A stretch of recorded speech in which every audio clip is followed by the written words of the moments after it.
video, we will share you all you need to know about Moray and Pisac. So, let's get started with the journey. Our first stop for this journey was at Chicha. Please watch the previous video. It talks about all you need to know about Chinchero and Peruvian culture. On our way to Maras, we stopped at this location where you can see the charming town of Urubamba. You can take some pictures and enjoy the surroundings' natural beauty and its laid-back vibes. From here, we headed towards the salt mines of Maras. Maras is conveniently located along the main road connecting Cusco and the Sacred Valley. The entry fee was 20 Peruvian soles. I told him that Maras is located on a plateau south of the Sacred Valley. As you go further from Cusco, the scenery becomes more and more dramatic.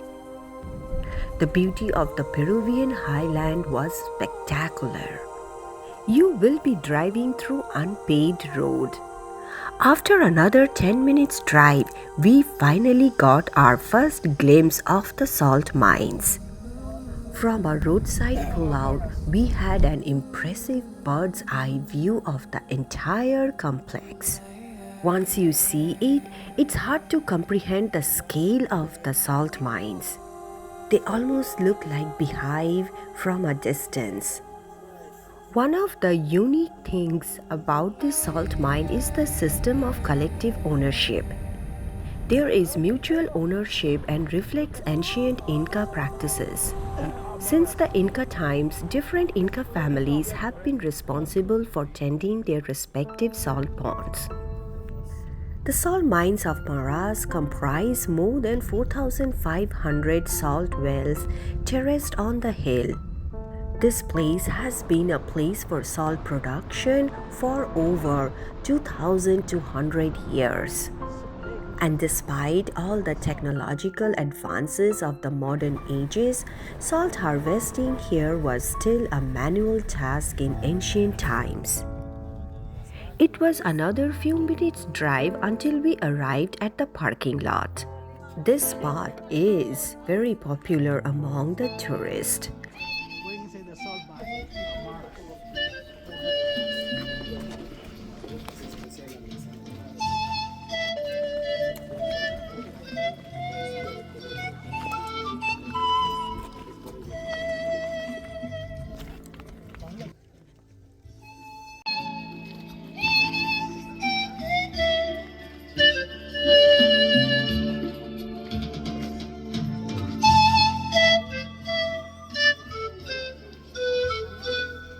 Brian, our tour guide and driver, explained us the source of the salt stream. So now we're going to appreciate the salt water spring that becomes to the surface of the land, salt and hot water. So they need this water to harvest all the pools, the salt. To harvest the salt for the cultivation, they only can harvest in the dry season, during the dry season, which is from March, May to October, November. Okay, when it's rainy season, it's impossible. Why? Because they, as I told you, they need the sun first. It was remarkable how a tiny saline stream could produce this amount of salt year after year. The water channeled into the ponds comes from the natural underground spring and runs downhill into the pools.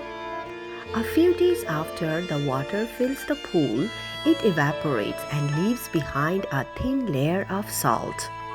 The process of harvesting the salt has remained the same as it was 500 years ago. Dry salt is carefully scraped from the sides and bottom of each pond. Located on the side of a mountain, these picturesque salt mines hold thousands of terraced pools, with each yielding around 330 pounds of salt per month. From a distance, the salt mines resembles a snow layer featuring an array of different shades of white and earthy brown.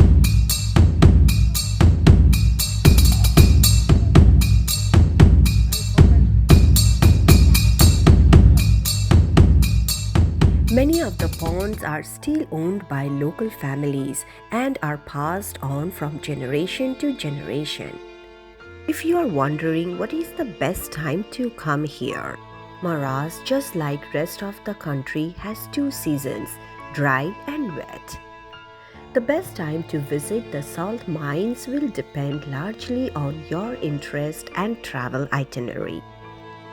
During the dry season, May to October, you'll get to enjoy sunny days and mild temperatures. This is also the time when the sun evaporates the water from the pond and you can enjoy the bright snowy colors. You can certainly visit the salt mines in rainy season November to April. It's good to keep in mind that you are likely to face more rainfalls and the pool will have more brown, earthy color. It is still an active salt field. They do not allow visitors to enter the salt wells. Lining the walkway are local families selling bags of souvenir salts of all kinds.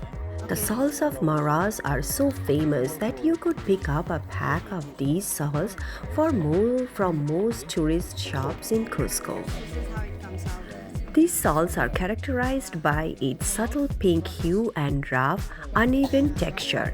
Compared to regular table salt, the Peruvian pink salt has a milder taste and is great for flavoring meats and vegetables.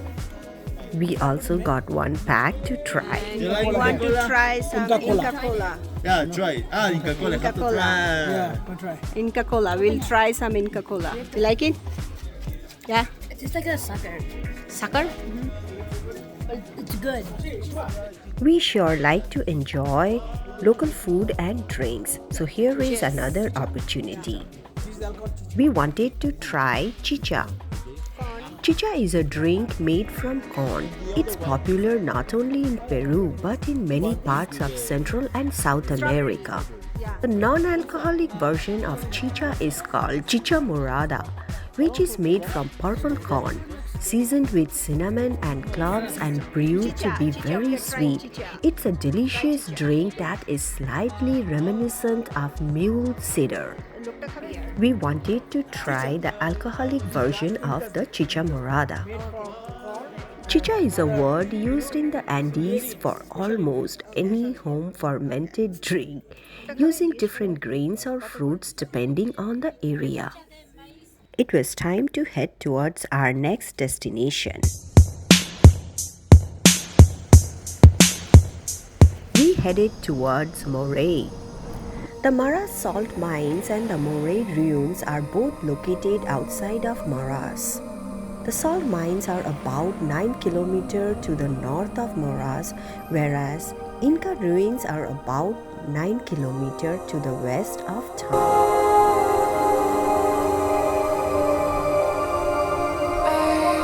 For entry fee, you can either take the Integral or Circuit 3 tickets. Full ticket costs $35 and it allows you to visit 16 different sites located in Cusco and around the Sacred Valley. Whereas the Circuit 3 partial tourist ticket is $19 but only gets you to visit some other sites within the Sacred Valley.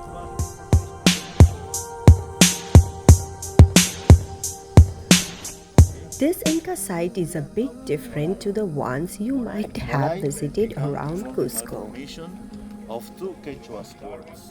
Okay? So it's the Muyu Uray. Muyu means circle, Uray means down.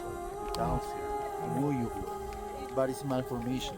With the pass of the time, it becomes Moray, Muyuray, Muyuray. The Moray ruins are comprised of three massive circular terraces built in the depressions that look like huge amphitheaters. They have 12 levels of terraces, with the largest having a diameter over 180 meters.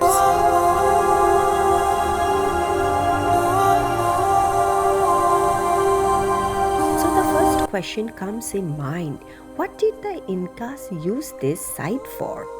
It's still a bit of a mystery. However, there are few popular theories.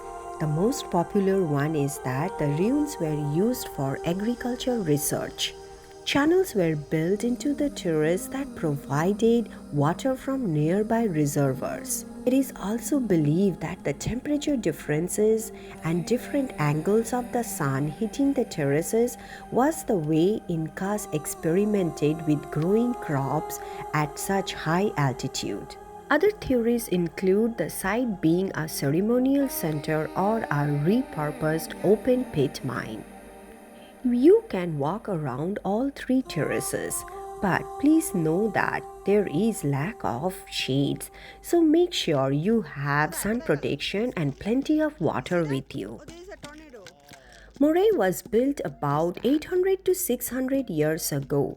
The site was rediscovered through a 1932 aerial survey. Oh, we captured a tornado. Oh, look at the tornado there. Oh my gosh.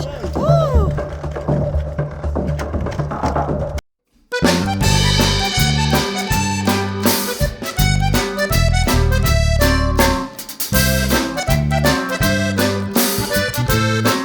Pisac. Less than an hour from Cusco, the peaceful town of Pisac is an increasingly popular option for travelers. And enjoy the spectacular hilltop citadel ruins in the clouds. If you're planning on getting some souvenirs or craft, this is the place where you'll have most choices, the most pleasant market shopping experience. Prices are usually a little lower than in Cusco. The entry fee to Pisac is included into your 16-site visit ticket. From the map, you can imagine the vastness of Pisac. Pisac is believed to have served a lot of functions such as a residence, observatory, military station, and ceremonial site. Just after passing through the entrance gate, you will find an impressive 4-tier rounded stone building. Path winds its way around the circular base of Quantas Raque. After entering, you will see the incredible view of the terraces. The panoramic view of the terrace opens up in front of you. Looking to the right and up, you will see the ruins of military zone. This was residential and military structure for watching over the southeastern entrance to the complex.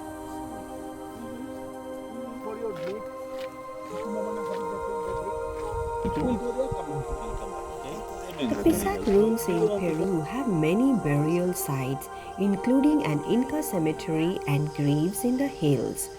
The Inca cemetery is located on a cliffside across the Quitamui River from the ruins.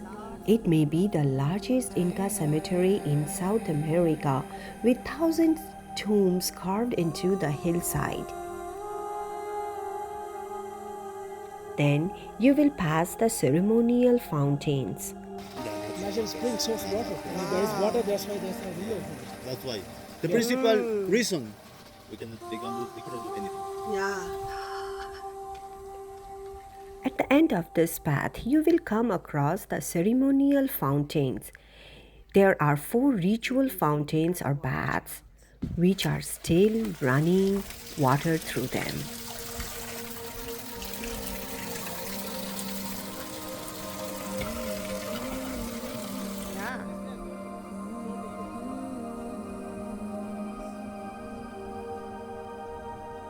We spotted some llamas on the terrace. See that? Due to time constraints, we were not able to explore the whole ruins. But if you want to really know and learn about it, plan at least half a day to spend here. Thank you for watching Indulge and Beyond. Please do subscribe, share and like our video. And keep us watching in our next exciting journey to Peru. Till then, goodbye.